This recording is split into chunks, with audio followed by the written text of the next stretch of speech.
We got a lot to cover, so let's get started. Hi there. My name's Eric. I'm a developer at a marketing company in Downers Grove called Straight North. And I do all kinds of stuff. I play in Drupal every day. I like to build things out of wood. I've got a wood shop, and I basically pound a lot of nails and drive a lot of screws and plane a lot of wood. And that sounds sexual, and I'm sorry. I like fast things. I love fast cars, fast motorcycles. I've had my fair share, as you'll see in a moment. I've written 5 novels. None of you will probably ever read these because they keep going through rewrite, and they'll probably never get published. I love brewing my beer. I grow 2 varietals of hops. And last year I brought my number 9, and it was a hit, so I've rebrewed it this year, but it's not quite ready for bottling, so I have none. So perhaps at the next DrupalCamp, I will have more bottles and I can hand them out. But most importantly, she's now 20 days old, and she came 5 weeks early. And these past 20 days have been absolute hell, because this is my first kid, and I have no idea what I'm doing. It never goes away. But she's my angel. And I did this talk that you're about ready to see. I did this about a week or so ago with the Fox Valley Computing Professionals. If you're in the Fox Valley area and in the technology sector, by all means, look us up. We're on Meetup. We're also on the Fox Valley, or the Drupal Meetup as well, so you can cross-reference and find us. I tried to make this a bit more Drupal friendly. It is and it isn't. You'll see what I'm talking about in a few moments. So let's begin. I love fast cars. My first car I bought when I was 16 years old. It was a 1970 Mustang with a 302 and Thrush glass packs, and it looked absolutely nothing like this. It was red, but you couldn't tell the red paint from the red rust. My sister hated the car because it was so loud, and I drove it. I drove it till I broke it. I blew holes in the pistons, but it was a blast. I love fast cars. And as much as I love fast cars, I learned an important lesson about speed. And speed is very expensive. And it's in both in cars, motorcycles, and websites. What we're going to talk about tonight. We're going to talk about speed. Now, I know it says load testing. We're going to get to load testing. I could have done an entire talk on load testing. We can get into the weeds. But I wanted to, to be honest, the kid kind of usurped any ideas I had, grandeur ideas. So we're going to talk about speed. We're going to talk about measuring results of the speed. And we're going to talk about different tools, freely available tools to use. And what's actually going on under the hood when we are measuring for speed, and how we can measure under the hood. And then we're going to work under pressure. This is where we take the load testing and see if our speed optimization is actually working. What we're not going to cover about tonight, number 1 is caching. Now, some of you are probably wondering, what? Why aren't we going to talk about caching? Because we could spend an entire afternoon talking about caching. And caching is its own little subgenre. Caching is great. Caching is wonderful. I love caching. When does caching not come into play? Anybody? Never. Caching comes into play. First time it loads. But also, you're going to have caching issues with dynamically driven data. You're going to have caching issues with users. And there's ways around that, certainly, with caching. But again, we're not going to talk about caching because we'll just get right into the weeds. We're not going to talk about responsive images, but we will talk about responsive images. Does anybody here use Adaptive Images module? Thank you. Do you enjoy it? When it works. When it works. We're going to talk a little bit about it. I've got references towards the end. I'll share the references on what's out there. We're not going to talk about fonts. Fonts is a whole nother issue. Anybody here use the Google fonts? Google has I can't remember the names, the Russian guy on Google. He does all these Make the Web Fast video casts. Anyway, he's got one. I got a link. It's called Make the Web Fast, and it's a whole episode on web fonts. And as an example, that Flatland is a font. Why would you want to use a font instead of an image? Anybody? SEO. Right? Search engines can't index images, but they can certainly index text. And we like search engines. I work for a marketing company. We love search engines. So again, I got a link to that as well. And they talk exclusively about this particular site on that Google Talk. But enough of what we're not going to talk about. That's a lot of time for something we're not going to talk about. What we are going to talk about. Let's go back to that 1970 Mustang with the Thresh glass packs and the 302. I learned to pore through Hot Rod Magazine, Custom Car Magazine, and always trying to figure out how much money am I going to spend to get more horsepower. You know, always talking about the incremental increase in horsepower. You know, put this, you know, put a high-rise cam, get a few more percentage points of horsepower. Put a bigger carburetor, put 2 carburetors, put a high-rise manifold, increase the compression. It's going to go faster and faster. You get more and more horsepower. You're spending more and more money until finally you just put a GMC 671 blower on top of it and you get 2 miles of the gallon, but you're going super fast. Your biggest changes are going to come from the smallest moves, all right? And that's the cheapest. You start simple and you start working your way to complex. You're going to get the biggest bang for your buck, the fastest changes, the better changes, and then you're going to get addicted. Well, what else can I change to make the website faster? What else can I do to tweak this, to tweak that? So we want to start simple. We want to build a site. We want to use our, for lack of a better term, we want to use our web tools, our browser web tools. Everybody here knows the inspector on Chrome, right? You can click on it. I've got examples. We'll bring it up. Where you go to your network, you can see your waterfall of all your items loading. Rather quick and easy. You can see it. And I'm going to show you some stuff on it. Google Page Speed Insights. Anybody here use this? This is another. Actually, you know what? Let's just stop it right here and let's just bring a couple of these up.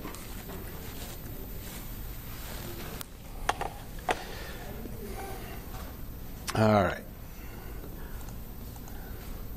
So here's the company I work for, Straight North. If we're going to go inspect element, let's make this a little bit bigger. Let's go to our network. Let's load it.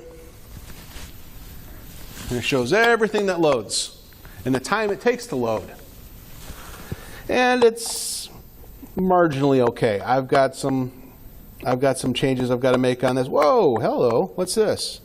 Oh, I know you. That's an adaptive image that does not play nice. That's a 1.9 seconds for an image. That's pretty bad. But I can see my response time, my waiting time for my server, all kinds of interesting information. I can then take my URL here and go to Page Insight. I can see I get a 90 out of 100. It's an arbitrary number that Google has, like 90. Hey, you're 90% good. Anything over 85, they give green, and they'll start telling you things to think about, things to change. Like this one is consider fixing. All right, so I've got some CSS issues, and minify. Looks like I can minify a couple of JavaScripts. I was getting higher numbers, definitely in my. See, I was 80 on my mobile. I was getting higher numbers, and I learned something very interesting. I didn't really learn it. I just phased it out. My front end guys at the shop like to go into production and do stuff without telling me first, and so any changes I make kind of gets nullified, and I have to reminify my files, and I'll explain that in a little while. So when I say network browser, or the network, this is what I'm talking about, the Cascade file, and this is pretty much all available on your browser. Let's go back to our F5. F5 doesn't run, it doesn't. Damn it. Hello.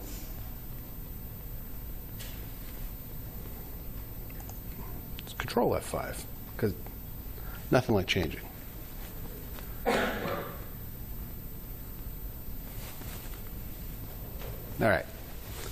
So, when I say build a site, I did not say anything about compressing or minifying or otherwise putting into effect, as they said in the Simpsons episode, Make Rocket Go Now. You want to start with a base level. You take your basic site, put it up, and run your basic tools. Run Inspector and see what's happening. Here's a base site that I ran, and as you can see, what is that? That's an image. Oh, that's that same image that I just we saw on the other when I had it up earlier. It's an adaptive image that's getting loaded, and it is not loading well. But with this, with all the files uncompressed, with all the JavaScript unminified, you can see where the big problems are right away without hunting for them. Remember, you spend the least amount of calories going for the big problems, and you'll get the biggest return. There's a page insight I just showed you. Why slow? Anybody use Why slow? Right? This one is doing okay. I got a grade B. I'm failing on a couple of things. One of them, because we're a marketing company, because we have a lot of outside customized JavaScript for tracking and such, a lot of that's hosted elsewhere, and so when the site loads, it has to go to the CDN and grab more files. Really, I should bring those in, or I should make sure that those cached on the server. They're not. I'm not sure why, but this is going to help me figure it out. Now, what I've been showing you so far is basic websites, right? I mean, things on websites. I don't spend a lot of time pointing and clicking. I really spend a lot of time on the command line. And what I've discovered, it's really slick, is Phantom.js. Anybody here use Phantom.js? I am new to it. I think it's the bee's knees. And what it is a headless browser on the command line. And I can use it to grab a HAR file. And then I can take that HAR file and view it. Now, I guess I should really talk about what a HAR file is, because I kind of skipped past that. Here's my cascade of all my, from my load. I can copy as a HAR file. A HAR file is an HTTP archive file that I can take this load and bring it into another viewer. Now, why would I want to do that when I can just view it right here?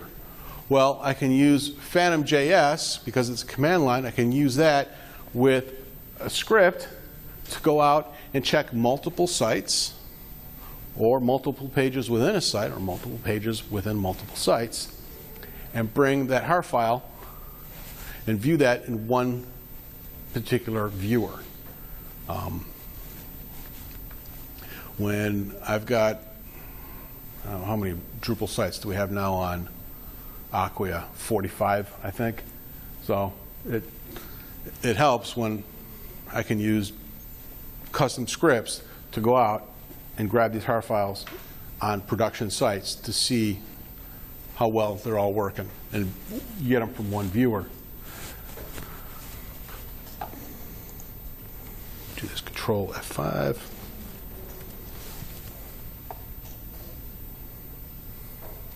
Why slow is you can also run from the command line.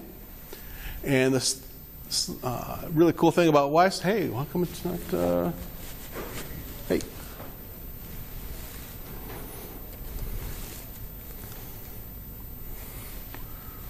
Hello. Cool thing about why slow is that I could take the results, whether it's detailed or basic, and put it into a nice JSON format and push that into a database or any other type of feed so that I can create basically a feed of all my production sites and see the why slow returns for all of them in one place. In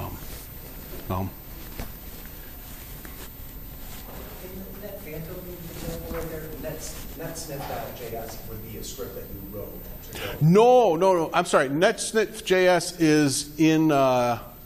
It's one of the examples in Phantom.js. There's an examples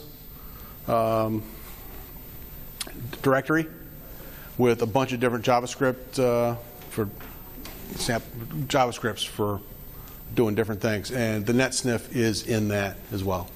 So, yeah, thank you for catching that. And then, site obviously is the site that I want to get, so it'd be like, www.straightnorth.com, and then I just push that right to a har file, which would just be a flat file, just be a JSON file. So, all right. har viewers. There's multiple har viewers out there. At the end, I have a gist document with all of the show notes and a lot more, including links to different blogs that talk about a lot of this different stuff. So, I'll be providing links to all of these. But there are multiple har viewers out there, and it's just a nice way to see what your site's doing. You can see where the hang-ups are. Like here. This is a nice one. That, if you can't read it, is a WOOF file. That is that's a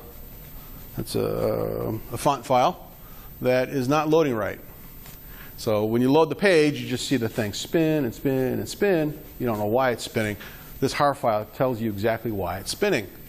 That one font is not loading. And it could be because the font is so large that they're trying to load the entire alphabet, or there's something wrong with the CDN and it's not pushing on the font. It could be any number of things. This one looks pretty good. Everything's going fine. Everything's going fine until the very last line, that image, and then way over to the right there. If you can see it, something happens, and it takes a while to load. And again, these are just samples of what a har file is going to find. Here's one. It's giving me the finger, right? It's just nice, stepping out right in the middle there, looking at me. And oh, look at that. It is, what is that? That is, what is that? It's an image that you created. It is an image, and it's the snvideo.jpg. That is an adaptive image that continually gives me problems. In fact, as I showed you on that live dump, it was that image that was causing problems as well. I'm not sure why. Either something is goofy with the adaptive image module and this image, or I don't know what it is. And I have not been able to spend a lot of time debugging it yet. But it makes for interesting pictures, right? There it is, giving me the finger. Which leads to images. People love images on their websites. Again, I spend a lot of my time on the command line, but I do like nice pictures on websites. I don't really know how to make good pictures on websites, but that's why there's front-end people, right?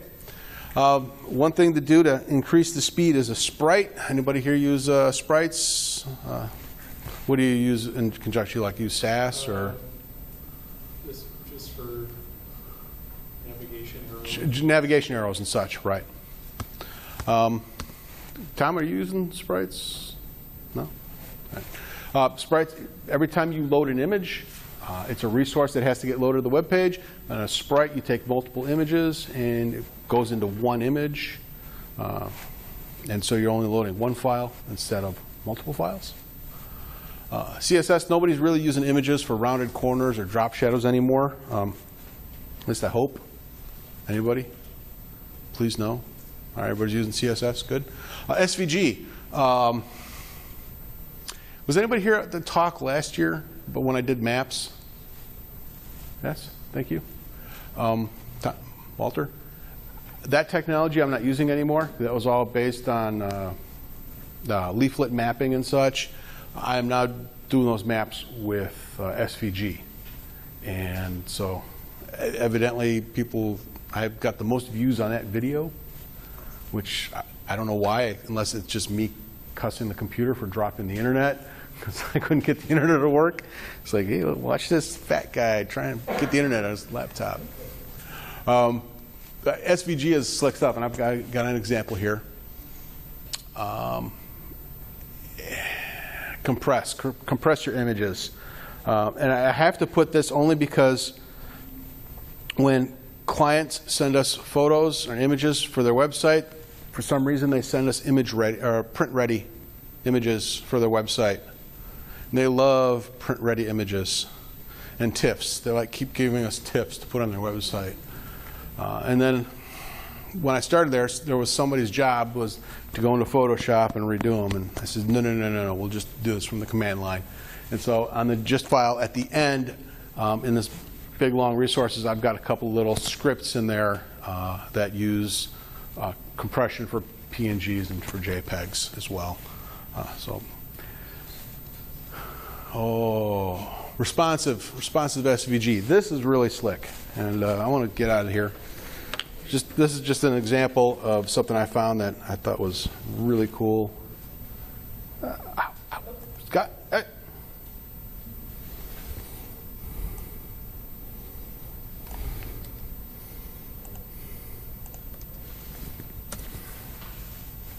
Anybody here work with SVG images?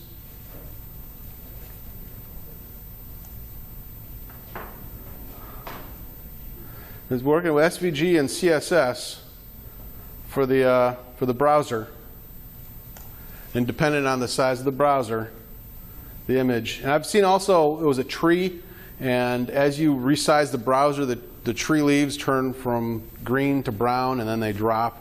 Like it's real slick. People are doing some really cool stuff, and this is all code. This is all done with code. I've got a link on this. You can go in, you can view it. It loads fast because it's just straight text. There's no images that's being loaded. You like that, Walter, don't you? I do. Yeah, it's pretty slick. So when you're looking at your website and you're trying to see what you can do to make it faster, one thing to do is look at your images, because those usually are the big ones that are trying to load. All right. Cannot stress this enough. As you're looking at your HAR file, as you're looking at that waterfall of everything that's loading, do incremental changes. Start with your images. Start by compressing your images. Understand the real bottlenecks. If you've got all these, if you're calling multiple scripts from elsewhere, whether it's a remotely hosted library for JavaScript or whatnot, every time it has to go to a different server to grab a piece of code or an image, that's another domain call. That's another hit on your performance. So one by one, start bringing them together. Code for mobile first. There's a great blog post that I've got listed at the end of this that talks about all the aspects of mobile, and talk about the real bottleneck to mobile isn't the download speeds, but it's actually the processing power of the device and working with the adaptive images.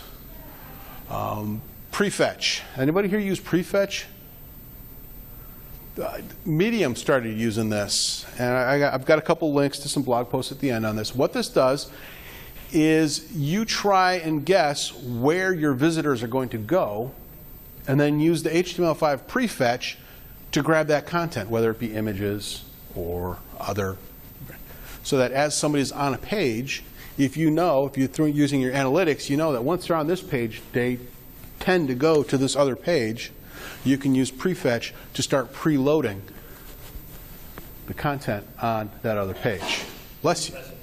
When you prefetch, does that mess up your SEO stuff? Is it actually going and grabbing that page, or is it doing it in a different way? It doesn't affect the stats. It does not affect stats. No, it's just making a call to what you're doing is you're telling it, grab this image and put this in the browser cache. Right? So if I have a page that goes to let's say I've got a button, a call to action button, and that call to action button goes to a form. If I know that most people that come to this page with that big CTA on it, well, why the form wouldn't be right there, I don't know. They got to click on it, but that's besides the point. For the sake of this example, if I know that most of the people that come to this page go to the form, I can use the HTML prefetch to grab, let's say, grab a specific image, grab a specific font, grab whatever, to preload into the browser cache so that when they go to it, it loads faster.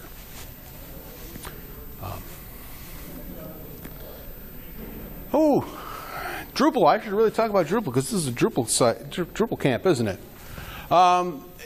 Anybody use any of these at all? Which ones? All right, the advanced? The advanced as well? And Minify. JS aggregation, after you gave this talk before, I went back and in my slow, it said, consider aggregating my JS. Because you probably know from my framework, I load a bunch of different libraries. And I did this. And You're probably the only non-Drupal person in this DrupalCamp. yeah, So, yes, JS aggregation is you take your, because remember, every time you load a JS file, the server's got to grab it, right, and bring it in. Well, if you can do less calls to another server to grab that data, if you could take all your JavaScript and minify it, smash it together. Now, you had to do that by hand, right? Because you didn't have you don't run, your framework's not on Drupal, so you just loaded, you did all your aggregating by hand, right? well, no, I have a script. Okay. All right. Oh, goodness, there's a lot more. Yeah, if you go to the advanced CSS, this first one, advanced CSS, JS aggregation, you go to that the project page for that, you're going to see a whole list of other. Does anybody use any of these? No? Man, this cord is killing me. Sorry. I can't attest to any of these. I use the advanced and the Minify myself. And what exactly is going on? Well, if I go to my performance page, I can go all the way over here to Minify, and this will show me all of my JavaScripts, and then I can go ahead and start compressing them and bringing them together. This isn't the bottleneck that I'm having. The bottleneck that I'm having is there are JavaScripts that are written by another team at our company, and they use a CDN to host all these JavaScripts, and that's where my hit comes into play. What I have to do is I've got to figure out how to convince them to allow me to bring their code directly into my site. And so I'm probably going to have to either write a module or do something. I'm not entirely sure what I'm going to do yet. All right. So we've talked a little bit about speed. And we've talked, I've glossed over quite a bit. Some of you that probably spent a lot of time working on fast websites have gone, wow, he missed a lot. Well, I know I did, but we don't have a lot of time, and I apologize. What's important is, and I've said this before, start small. Aim small, shoot small. Go for the simple stuff, and then work your way through and start getting more and more complex. Tom, after the last talk, within a day, you went from a Y-slow of D to B. And just with minimal change. Which is a point away Right. from And you were just minimal changes of aggregation.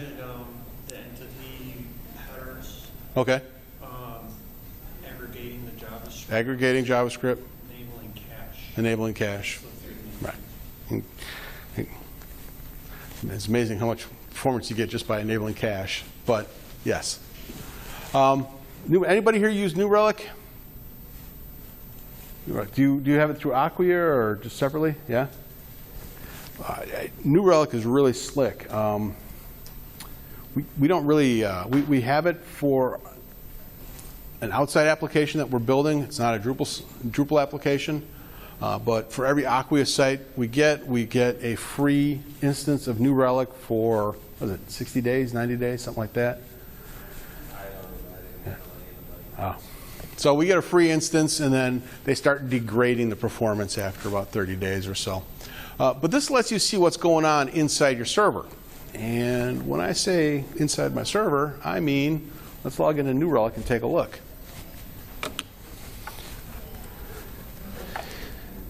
New Relic. All right, so here I've got 3 servers. As per Acquia, I get my 3 servers to play with. I'm going to go into production, because no sense in not playing unless it's in production, right? And we get an immediate view of what's going on, our spikes. And looks like the most transactions, the highest transactions taking place at the page manager node view page. There's some specific Drupal hooks, because this is through Acquia. And I could take a look at modules, hooks, and views, and I can see if there's any troubles. So I can go into modules, mail system, redirect, and I can drill down. I can't drill down any further because this is a free account, but I can also take a look at specific hooks.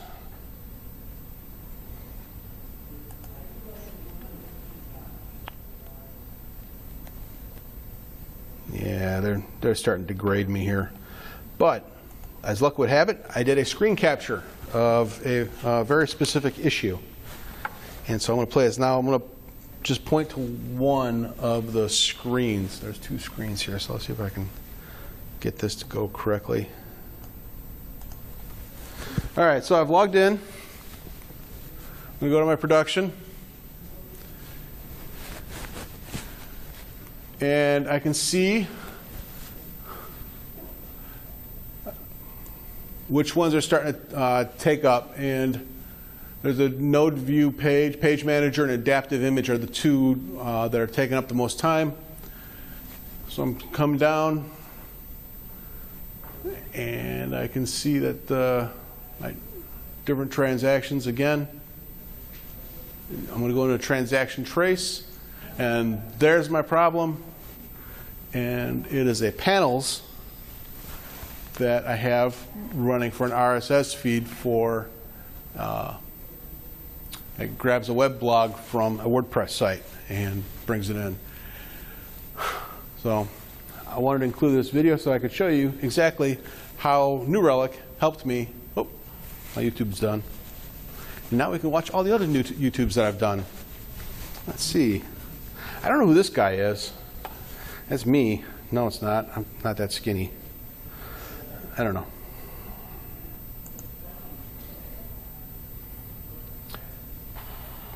View. There we go. So as you can see with New Relic, I can get fairly detailed information about what's going on in my server. I start hitting it with a load, I can see even more. Let's see here. Oh. All right. So let's get to the meat of why we're here, and this is the load testing. Load testing is just that. We're going to take a website, we're going to put it under load. Now, hopefully, we've done our little speed tests. We've used our HTTP archive, or the waterfall, the network waterfall, to see any serious roadblocks, large images. We're using YSlow and Google PageSpeed to get good numbers up. So we got a fairly fast site. But how well does that fast site work when, let's say, you get slashdotted, or if Oprah mentions you, or what's the new version of Slashdot? Reddit. If you get Reddit, what's the term for that? If you get hit with Reddit, Reddit. So how well is your site going to hold up? The big dog on the block, Apache JMeter. It's free. It's open source. BlazeMeter is an online version of Apache JMeter.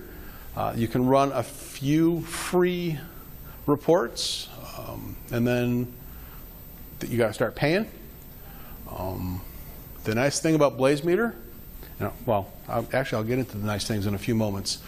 Blintz, again, you can run a free version, but Load Impact is another one. All of these you got to pay for. JMeter is the one you don't have to pay for. If you really want to get down to brass knuckles, get that Phantom JS and write your own load balancer, right?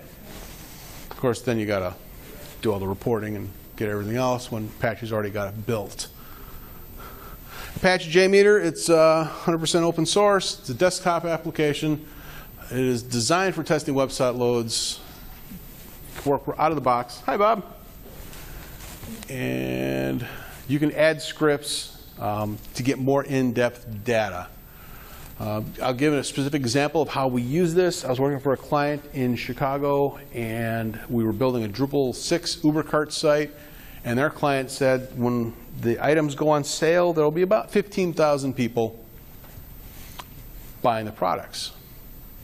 Not a problem. Let's just build this and be good. What they failed to tell us is that the 15,000 people will be buying 5,000 items within 15 minutes. And prior to the items going on sale, they'd be sitting there for an hour hitting the enter button or the refresh button, trying to load the page so that they can buy the items. There were basketball tickets to Honolulu. So we were building the site, we were testing the site. It was like a college conference. I don't even know what it was called anymore. So it takes place every year. Everybody goes to Honolulu to see these basketball teams play, college kids. Maui Invitational? That sounds familiar. Yeah. So we're building this site. We're testing it. We're using JMeter. We're getting some really good results, but we haven't pushed it out yet. We realize that we can build it with one database server and 4 web servers using a round robin to parse out the data. We had to hack core for the transactional data with the credit card. It was a nasty site, but we had it working. The downside is somebody at ESPN tweeted out that this was the site that was going to be selling the tickets before we were ready to go live, and crashed the site. And the clients were like, "What the hell?" We're like, no, we didn't. I'll try not to curse because I'm getting recorded. Sorry about that.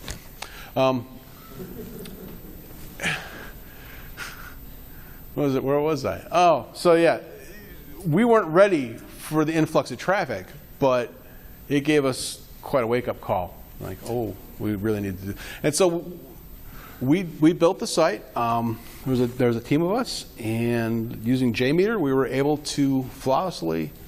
In fact, I think they're still probably using the same D6 site. I don't work for the company anymore, but I'm sure every year they use the same site to sell the tickets. It still works. Fingers crossed.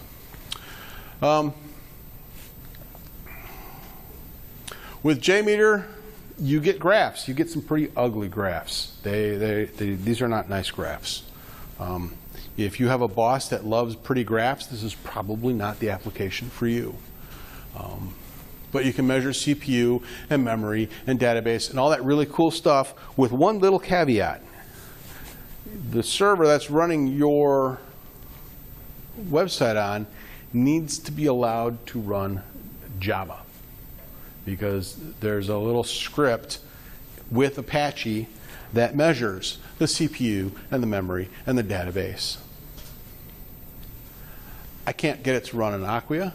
I can't get it to run on this other website that I have running a couple of Drupal sites that I do work on.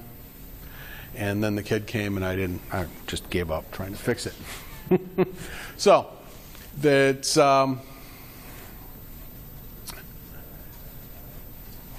if you want to, we'll run it here. We're just going to run it straight out of the box, the JMeter. But if you want real pretty graphs that measure your CPU, memory, and database, you're going to need to run these outside scripts. The answer to this is using JMeter, or I'm sorry, BlazeMeter. BlazeMeter's got very pretty graphs, very nice UI for all kinds of really cool stuff, and management people love that kind of stuff because it looks pretty and it looks complex. If you're not into that, if you just need the baseline information, JMeter is probably the way to go. BlazeMeter, again, you can probably run a few sites. The downside of BlazeMeter is that you can put your site in, then it'll come back and say, all right, well, we'll get your site in a few minutes, maybe 30 minutes. We'll let you know when it's done. And then you sit there and wait for it to run. It's JMeter, you just run and it goes. And again, it's not free. Ooh, pretty graph. That's Blaze. Now you're going to see the difference between this and what I'm going to show you on JMeter. All right, I've got some show notes here, and then I'm going to do some live stuff. This is the gist. You know what? I should have just done that as a bit.ly, and I apologize because now everybody's like looking at it, they're going, "What the? How am I going to copy that down?" Hit me up on email, Twitter, the Googles, the LinkedIn's. Bless you. Telepathically, call me. Just if you need more information, or if you're bouncing ideas, or take a picture of the screen. I should have done a QR code now that I think about it. I apologize. All right, so let's go do some live action stuff here.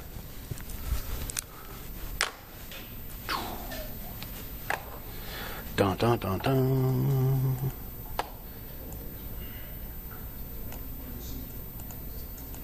Oh, there she is. All right, so this is JMeter, and what I've got loaded on here is a script recorder, and this is a natural part of. This is just one of the items we can add. We start getting into this, we can get into the weeds here. Did anybody here use JMeter by chance? I asked this earlier, didn't I? I apologize. A script recorder, what this is going to do is it's going to set up a proxy.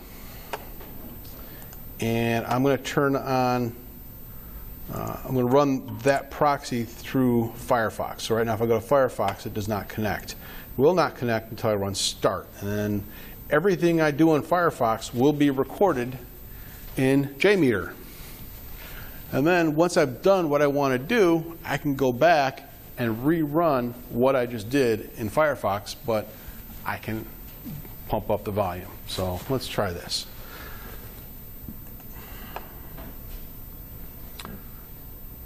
Let's turn it on. Let's go straight north. Does it require anything in the browser itself? Nope. Nope.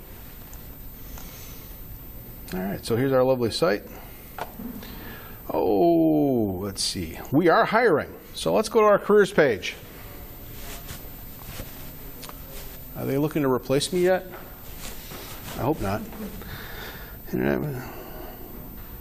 So if you know anybody, we are actually a pretty cool place to work. There's 3 of us that brew our own beer, so we have tastings.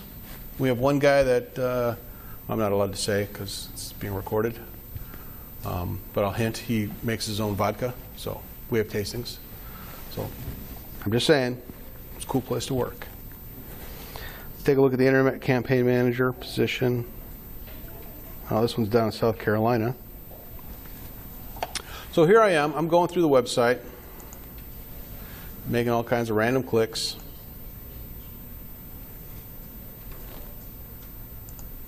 And then I'm going to stop it. All right. So now I can go up to my thread group, and I can say I want 10 users. I give them a little bit of ramp up speed, and let's take the 10 users and let's set them through 10 times, and let's run it. Ooh, before we run it though, let's go to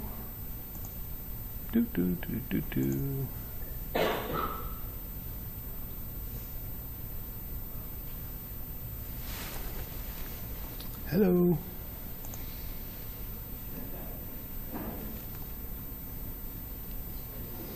We're going to do a Kickstarter for a new laptop.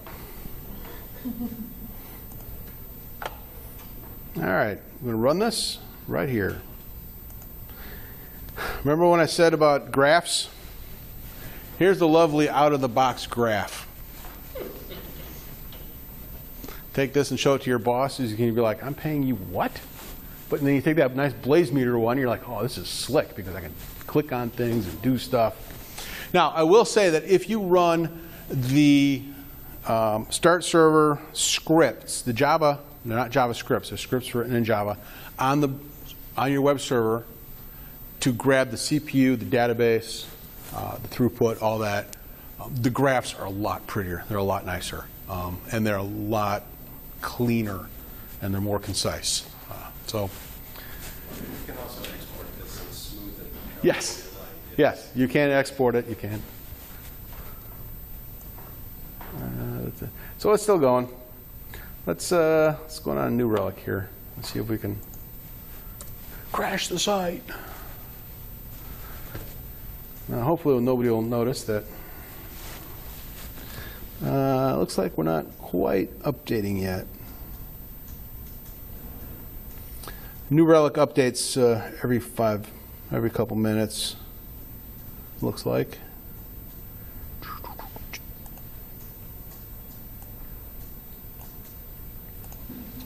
I look at my tree results. I can see if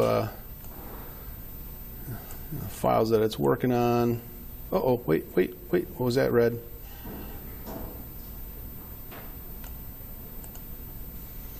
Oh, I got a 404. Why do I have a 404?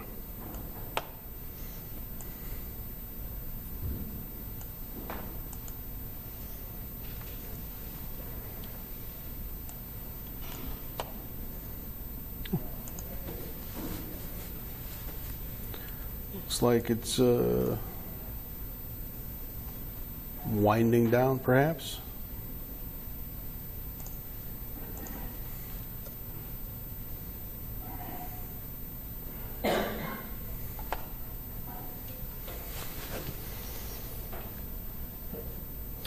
I'm not getting anything noticeable here with New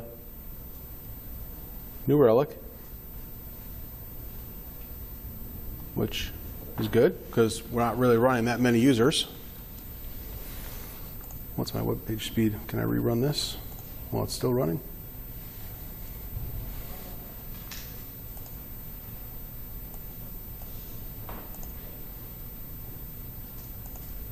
Yeah, still 90 out of 100. So I've only got 10 users running through 10 times, so I got basically 100 users at the same time. I don't have any, I'm still keeping the same number at the page speed insights and my information in New Relic. I'm not getting anything out of the way, spiky, nothing's jumping out. I can certainly goose this up. Bob, was it your server that we crashed a couple years ago when we did this talk? No. Whose server did we crash doing this? Yeah. ISPs don't like it if you... you want to be careful with this tool. It's still running. We can kill it.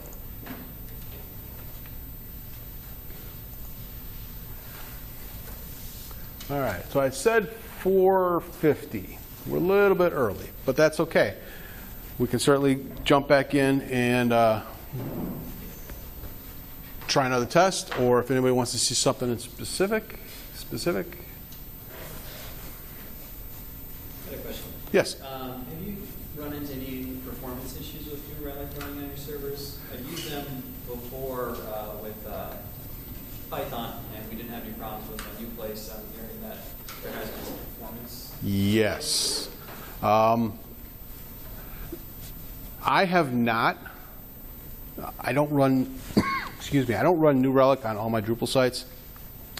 I'm only running this on this one site as a demo. It'll probably get shut down in a couple of weeks because I don't need it. But our internal group working on an internal application they have noted that there's a performance hit with New Relic, and they use New Relic quite extensively in building their application. So, New Relic who do they New Relic get in trouble with? For this is getting recorded. I can't talk about it. I don't. There's something hanky went on. We'll fix it in post. Bob's looking at me going, Ixnay, don't get our son in an actionable position. Any other questions?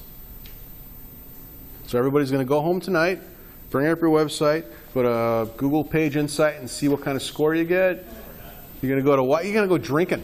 We're all going to Valley. You're going to go to Valley Dome and just drinking while I go home and hang out with diapers. Lucky you. Lucky me. Been there, done that. I'm done. Yeah. You want to babysit? So with the HAR Yes. files, Yes. are there any tools that you can recommend or know of that would give me a dashboard of the 100+ websites that we've built and are posting, so that I can see how they're doing relative to each other and know where to spend support hours to get them improved? I wouldn't do that with the HAR file. What I would do is, bless you, use your the YSlow script Okay. and Phantom.js to grab the YSlow and push those into a table, and then get the you just do the let me log out of here real quick so I don't kill anything. Log out. Where's my HAR? Right here. The info, the YSlow, there's a couple of switches. One's called one of the switches is info. You can get basic or all. Basic will just give you the real basic. What you're really looking for is that overall grade. And then format, plain text, JSON. There's a couple other formats you can grab. But if you use this to just get your grades, and then from there you can see all the poorly responding ones and grab the HAR files for those. Because if you got a site that's getting an A or a B, do you really need to spend a lot of time in the HAR file? No. But if you start getting a C, a D, yeah, then all right, there's something going on.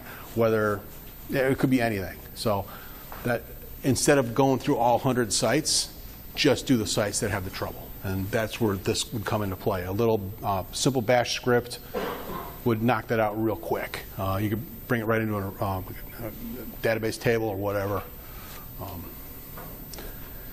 Be actually kind of a cool little tool to build. Yeah. It would be. Tom, let's talk. Maybe we could build something. More specifically, maybe you could build something. I could just give you oversight.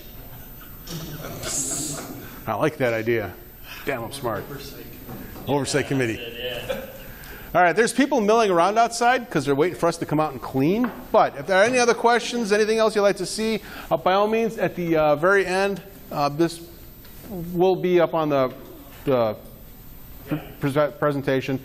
Get a hold of me. Send me Twitter or LinkedIn or whatever. Reach out, because this is all stuff that I'm learning, and I think this is really cool stuff, and I definitely want to learn more. So thank you very much, everybody.